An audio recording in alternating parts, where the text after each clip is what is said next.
नमस्कार, जय जिनेंद्र। मैं हूं संजय जैन।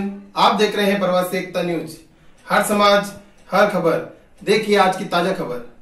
लोग मेरे गाँव के मसाले चल पड़े हैं, लोग मेरे गाँव के मसाले चल पड़े हैं, लोग मेरे गाँव के अब अंधेरा जीत लेंगे, लोग मेरे गाँव के अंधेरा जीत लेंगे, लोग मेरे गाँव के अब अंधेरा जीत लेंगे,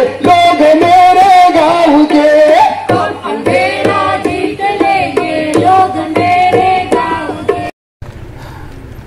नमस्कार दोस्तों इस समय हमारे साथ मौजूद है वसई के समाज सेवक, कांग्रेस पार्टी के लीडर और पर्यावरण संवर्धन समिति संयोजक समीर वर्तक।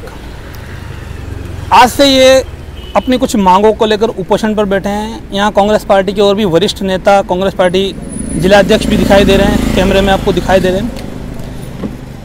तो क्या कुछ इनकी मांगे हैं और क्या कुछ मुद्दे हैं जिन पे ये उपोषण करने जा रहे हैं, इनसे सीधे मुलाकात लेते हैं। समीर सर नमस्कार। नमस्ते। समीर सर, सबसे पहले ये बताइए कि किन मुद्दों को लेकर आप उपोषण पर बैठे हैं?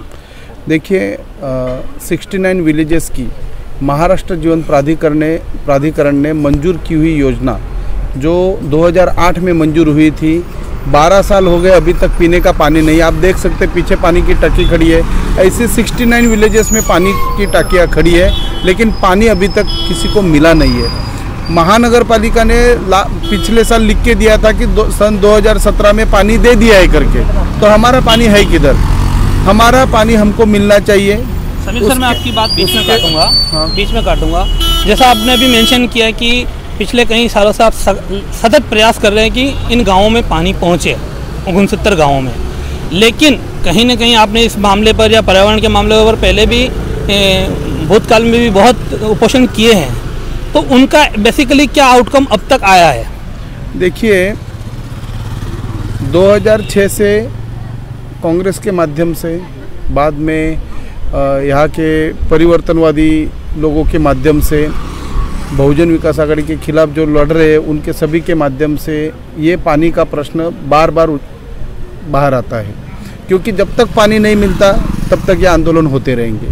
सर, 2006 के बाद आपने अभी बहुजन विकास आघाड़ी का नाम लिया, लेकिन कहीं ना कहीं उनको सत्ता में जाने के लिए पीछे से मदद भी आप ही की रहती है। देखिए, एक आपको बात बताता हूँ, पिछले कई सालों से वो सिर्फ पानी लाया करके चुनाव में प्रचार करते हैं, प्रत्यक्ष में पानी आया ही नहीं है। उसके साथ आपको बताता हूँ, 2006 में जब ये योजना के बारे में कार्रवाई शुरू हुई, 2008 में ये योजना मंजूर हुई, 2009 में इसका भूमि पूजन भी हुआ। उसके बाद सिर्फ पानी की टाकियाँ खड़ी है, पानी अभी तक पहुँचा नहीं है। जब 2017 में हम लोगों ने 2019 में पिछले साल आंदोलन किया, तो महानगर पालिका ने एक लेटर दिया, उसमें उन्होंने स्पष्ट रूप से लिखा है कि सन 2017 में सभी पाइपलाइन का काम हो गया है और अच्छी तरह से पानी भी डिस्ट्रीब्यूट किया गया है। अभी ये जो चीज़ है, ये गुमराह करने की चीज़ है, जो गुमराह हो रही है, इसके लिए हम लोग आज अनशन पे बैठे हैं। उसके साथ आपको बताता हूँ, पिछले 60 साल से हमारे वसई विरार में एसटी महामंडल की बस सेवा थी। ट्रेन, पहली ट्रेन से लेके आखिरी ट्रेन तक बसेस छुट्टी थी। अगर एक भी पैसेंजर रहा फिर भी ये बसेस चलती थी। महानगर पालिका आने के बाद 7-8 साल पहले महानगर पालिका ने खुद की बस सेवा शुरू न करते हुए उन्होंने कॉन्ट्रैक्टर रखा, भगीरथी ट्रांसपोर्ट करके, और कॉन्ट्रैक्टर के माध्यम से उन्होंने बस चालू की। और तभी फिर उन्होंने किया कि अभी ये बस चालू है, इसके लिए उन्होंने एसटी बंद करने का उन्होंने फैसला किया। तभी हम लोगों ने एसटी चालू रहे इसके लिए बहुत बड़ा आंदोलन किया था। हमारे कुछ लोग कोर्ट में भी गए, तो कोर्ट ने ऐसा ऑर्डर दिया कि परिवहन सेवा भी चालू रखो और एसटी भी चालू रखो। फिर भी एसटी आज तक चालू हुई नहीं है। हम लोगों ने तभी बोला था कि ये परिवहन सेवा का कॉन्ट्रैक्टर भाग सकता है, आप खुद की परिवहन सेवा चालू करो। तभी माना नहीं, लेकिन 8 साल पहले बोली हुई बात आज सच हो गई है। 4 महीने पहले भगीरथी ट्रांसपोर्ट परिवहन सेवा वाला वो भाग गया है। अभी नया आया हुआ कॉन्ट्रैक्टर भी क्या काम करेगा, वो भी इनके से भाग जाएगा। हम लोग अभी जाहिर बोल रहे हैं। उनके पास इंफ्रास्ट्रक्चर नहीं है। और एसटी महामंडल का इंफ्रास्ट्रक्चर रेडी है, एसटी महामंडल के पास सब बसेस भी है और कोर्ट के आदेश भी है, तो वो एसटी महामंडल जल्द से जल्द चालू कर दी जाए, ये हमारी मांग है।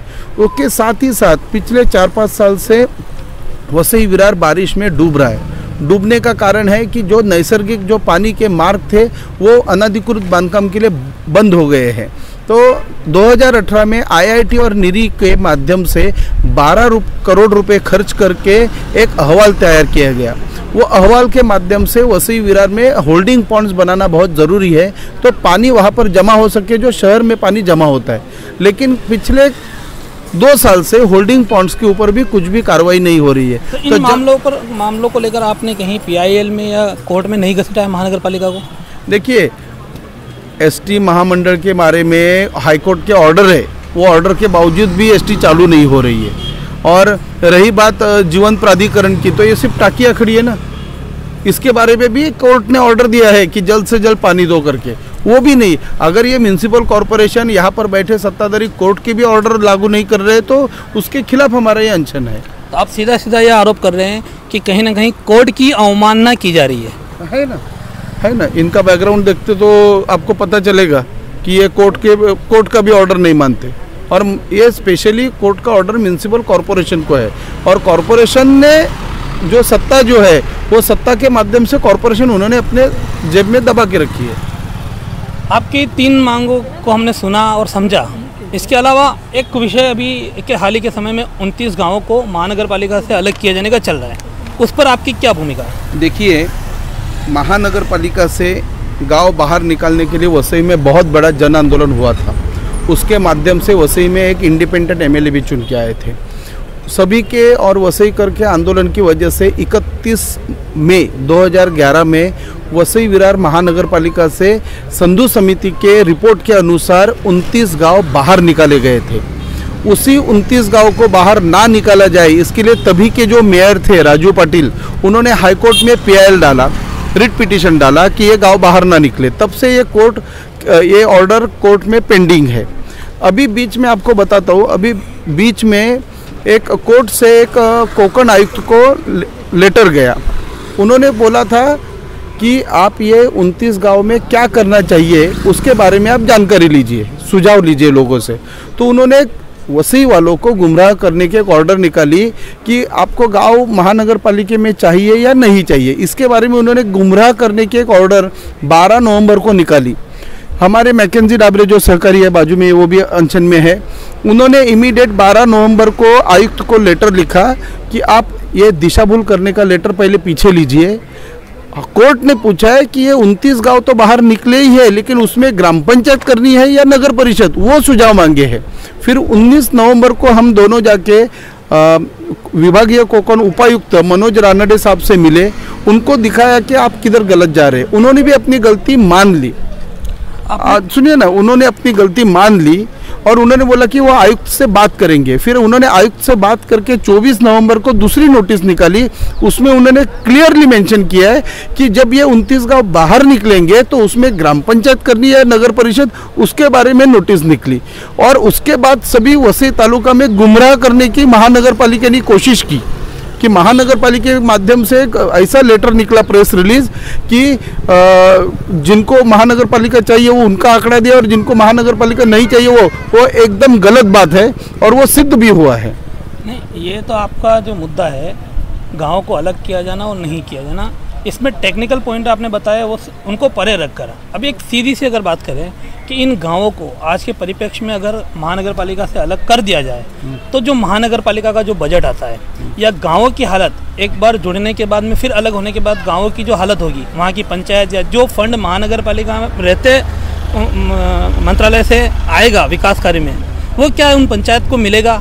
तो क्या कहीं ऐसा नहीं कि राजनीति के चक्कर में ये 29 गाँव न इधर में न उधर में लटक के रह जाए? एक तो आपको बताता हूँ, अगर महानगर पालिका माध्यम से अगर विकास होता है, ये बात अगर आप बोल रहे हैं तो पूरे भारत देश की ही महानगर पालिका बनाओ तो भारत देश में कोई समस्या ही नहीं रहेगी। अरे हम लोग मांग रहे हैं हमारे गांव बाहर चाहिए, आप यहाँ पर घूमेंगे आपको पता चलेगा।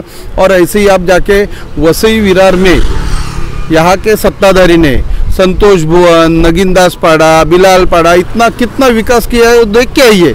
अगर या उनके सत्ताधारी जो है वो अगर 10 दिन उधर रह सकते हैं तो वो हम मानेंगे कि विकास है। अरे आपको बताता हूँ, आज मैं यहाँ पर, हम लोग यहाँ पर अनशन में बैठे क्योंकि यहाँ पर बरसों से रहने वाले यहाँ के स्थानिक लोगों को अगर पीने का पानी है नहीं, बराबर। अभी तो हम लोग महानगर पालिका में हैं, पूरे वसई तालुका में परिवहन सेवा नहीं है, तो ये महानगर पालिका देगी क्या? क्या देगी? कुछ तो नहीं दिया है और डूब भी रही है। तो ये महानगर पालिका में हमको रहना नहीं है।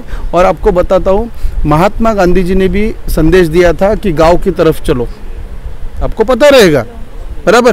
तो आप गांव जो है वो गांव ही रखना है और ग्राम पंचायत के माध्यम से बहुत सारी सुविधा पहले भी आई है। आप बाहर के भी गांव में जाके देख सकते हैं कि सुविधा ही आती है। ऐसा कुछ नहीं कि महानगर पालिका आएगी तो सुविधा आएगी। महानगर पालिका ने पिछले 11 साल में कुछ भी सुविधा वसई विरार में की नहीं है। इसके लिए आज हमें अनशन में बैठना पड़ रहा है। एकदम संक्षेप में ये बताइए कि गाँव महानगर पालिका से अलग होने में क्या फायदे और क्या नुकसान? देखिए, वो हमारा भावनिक मुद्दा है।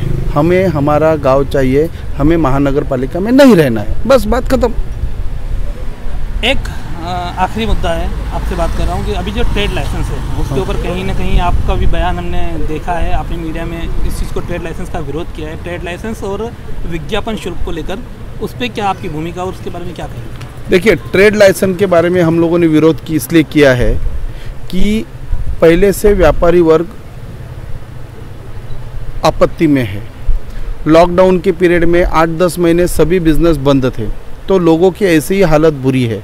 ऊपर से आपको बताता हूँ कि छोटे व्यापारी में 200 स्क्वायर फीट के एरिया से लेके बड़े व्यापारी, उनको ट्रेड लाइसेंस करके एक व्यवसाय परवाना शुल्क भी जारी किया जाएगा, जिसके लिए उनसे कम से कम 15 अलग अलग प्रकार के पेपर मांगे जाएंगे। उसके ऊपर उनको लाइसेंस दिया जाएगा, स्क्वायर फीट के हिसाब से उनसे टैक्स वसूला जाएगा। तो पहले से दुकानदार टैक्स दे ही रहे ना, जीएसटी दे रहे हैं, पहले से वो हाउस टैक्स दे रहे हैं, पहले से ये सभी चीज़ें कर रहे हैं। अभी अलग से टैक्स लेने की ज़रूरत क्या है? और वो भी आपको बताता हूँ कि ऐसे सिचुएशन में ये लोग सिर्फ, देखिए, महानगर पालिका सुविधा देने का छोड़ो, लोगों को तकलीफ देने का काम कर रही है। तो अपना तो विरोध है ही कि ये ट्रेड लाइसेंस का टैक्स जल्द से जल्द रद्द किया जाए। हमने अभी कई मुद्दों पर समीर वर्तक जी से बात की। अब हम चलते हैं कांग्रेस जिला अध्यक्ष अनिल अल्मेड़ा साहब के पास। सर नमस्कार। नमस्कार। एकदम संक्षेप में ये बताइए कि इस उपोषण को आप कहाँ तक पाठिंबा देंगे और क्या आपका सोच है? नहीं, ये जो अनशन है ये वसई विरार जिला कांग्रेस की तरफ से पुढाकार लेके हमारे जो महासचिव है समीर वर्तक और मैकेंजी डाबरे, ये अनशन पे बैठे हुए हैं। जिला कांग्रेस का पूरा सहकार्य इस आंदोलन को है। हम अलग अलग ब्लॉक के लोग, अलग अलग ब्लॉक के कार्यकर्ता चयन उपोषण में इनको पूरा सहकार्य करेंगे। पूरा दिन इधर हमारे कार्यकर्ता आते रहेंगे जब तक मांगे पूरी नहीं की जाती, लिखित स्वरूप में ये इसका अंमलबजावनी के लिए ऑर्डर नहीं निकलता है, तब तक हमारा फॉलोअप चालू रहेगा। महाविकास आघाड़ी की तरफ से जल्दी, यहाँ तो अभी आयुक्त का सरकार है, इसके लिए जल्दी से जल्दी ये जो मांगे है पूरी करने की तरफ से हमारी कोशिश रहेंगी। इन जिन मुद्दों पर समीर सर से बात हुई, उनके ऊपर आपकी क्या भूमिका रहेगी और आपकी क्या सोच है, आपकी निजी सोच? नहीं, कैसा है, अभी ये समझो 69 विलेजेस का पानी का जो सवाल है ये करीबन 10-12 साल से पेंडिंग है। सब जगह टाँकी बनी हुई है, हर एक इलेक्शन में पाइप ला के डाला जाएगा, पानी मिलेगा ऐसा लोगों को आश्वासन दिया जाता है, वापस पाइप उठा लिए जाते हैं। पाइप आपके सामने भी इधर दिखते हैं। बहुत बड़ा आरोप नहीं लगा रहे? नहीं, ये तो सही स्थिति है, जो स्थिति है वही आपके सामने लग रहे हैं। आपके पीछे ये जो अनशन कर रहे हैं इसके पीछे खाली टंकी है। ये टंकी बहुत गांव में पूरी हुई है, मगर पानी ही चढ़ा नहीं, उधर पानी ही आया नहीं। इधर आने वाला पानी गया किधर? अगर 15-20 साल पहले अगर नियोजन किया है तो पानी और किधर जाता है क्या? लोगों को, स्थानिक लोगों को 500-600 TDS का पानी पीना पड़ता है। नॉर्मली पीने लायक पानी 100 TDS से नीचे रहना चाहिए। वो 500-600 TDS का पानी पी के आरोग्य को धोखा है, वो हो रहा है। इसके लिए समझो पानी की मांग जो है तो पूरी होनी ही चाहिए। एसटी की मांग है, एसटी बंद करवाई क्योंकि वायबिलिटी नहीं है। अगर एसटी चलती है इसके लिए हमारी सर्विस नहीं चलती है, वो करके महानगर पालिका ने उनकी सर्विस देने की मांग आगे लाई और वापस प्राइवेट पार्टी होने की वजह से वो भी अभी सर्विस बंद हुई है। तो जल्दी से जल्दी परिवहन सेवा चालू होनी चाहिए। अलग अलग, और एक अनधिकृत बांधकाम अनऑथराइज कंस्ट्रक्शन का भी मुद्दा है। जो अभी नगीनदास पाड़ा और बोईसर विधानसभा क्षेत्र है वो एरिया में देखेंगे तो बेसिक स्ट्रक्चर नहीं है, इंफ्रास्ट्रक्चर बेसिक जो होना चाहिए महानगर पालिका है वो साइड में लेके जाएंगे तो सड़क भी नहीं है, उधर गटर तो छोड़ के ही चलो। तो ऐसी व्यवस्था है। हमने महानगर पालिका के एफ वार्ड के आयुक्त को लेटर दिया है, अलग अलग वार्ड से, अलग अलग हमारे प्रभाग से और अलग अलग ब्लॉक से कार्यकर्ता आएंगे, ये अनशन को पूरा पाठिंबा देंगे। जो प्रमुख मांगे है वो हम महाविकास आघाड़ी की सरकार की तरफ से हाईलाइट करके हमारे जो महसूल मंत्री है, हमारे नेता है, उनकी तरफ से जल्दी मांगे सरकार की तरफ से लिखित स्वरूप में कैसी पूरी होंगी, इसके लिए वसई विरार जिला कांग्रेस की तरफ से कोशिश किया जाएगा। इस उपोषण के इतर एक सवाल ये है कि आने वाले चुनाव में आपकी भूमिका क्या रहेगी, आप चुनाव किस तरह से लड़ने जाएंगे? वसई विरार में आपने अगर देखा रहेगा तो लास्ट 30 साल से अपोजिशन को डिवाइड करके जो रूलिंग पार्टी है वो सक्सेसफुल हुई है। ये आंदोलन की तरफ से एक सब पार्टी को मैं एक आह्वान करता हूँ कि ये आंदोलन की तरफ से सब साथ में आओ, इलेक्शन साथ में लड़ो, एक के सामने एक उम्मीदवार दे दो, सत्ता बदल जाएंगी, वैसे में पिक्चर बदलेगा। ये मेन मैसेज है, ये लोगों तक, दूसरे पार्टी तक जाने दो। डाबरे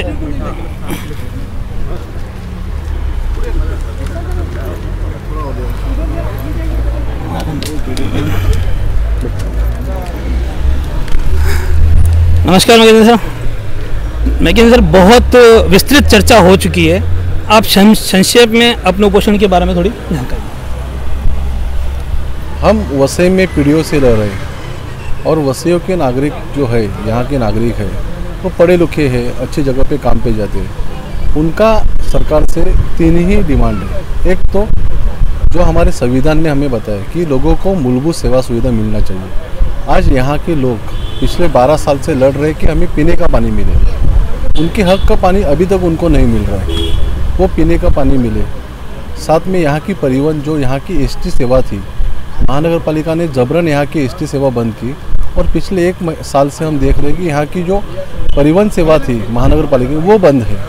अगर परिवहन सेवा बंद है, लोग काम धंधे पे कैसा जाएंगे? जिनका रोजगार 250-300 रुपया है, वो कहाँ से इतना पैसा लाए और प्राइवेट व्हीकल करके जा सकते हैं? वो परिवहन सेवा यहाँ की शुरू होना चाहिए। यहाँ की बिजली की समस्या, साथ में पिछले 4 साल से वसई लगातार डूब रही है और वसई डूब रही है तो वसई के लोगों का काफ़ी नुकसान हो रहा है। और अभी तक नीरी और IIT का इतना बड़ा खर्चा करके जो रिपोर्ट बनाया था, जिसके आधार पे वसई में होल्डिंग स्पॉट बनाने चाहिए थे, यहाँ के नाले जो अनधिकृत बांधकाम किया हुआ है उसको खुला करना था, अभी तक उसके ऊपर कुछ कार्रवाई हुई नहीं। तो इस डिमांड को लेकर सर सवाल मेरा ये है कि इन सब पॉइंट पर चर्चा हो चुकी है, बात कर चुके हैं, लेकिन अहम मुद्दा ये है कि आप जो उपोषण कर रहे हो वो किन शर्तों पे आप उपोषण खत्म करेंगे? देखो, हम लोग आमरण अनशन के लिए बैठे हैं। हम हमारी ज़िंदगी जो है वो दाव पे लगाई है।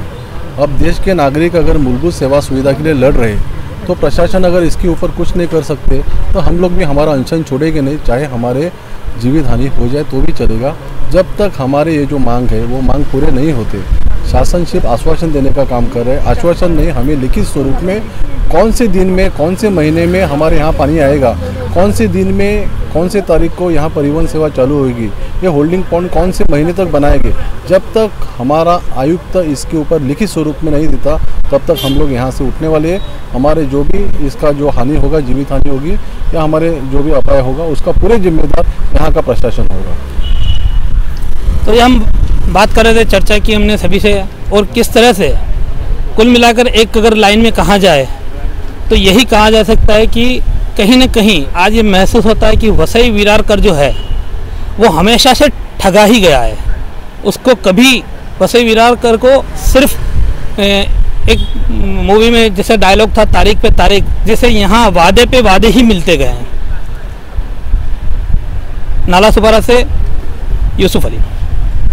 और भी वीडियो को देखने के लिए चैनल को सब्सक्राइब करें, बेल आइकन को दबाएं, वीडियो को लाइक और शेयर जरूर करें।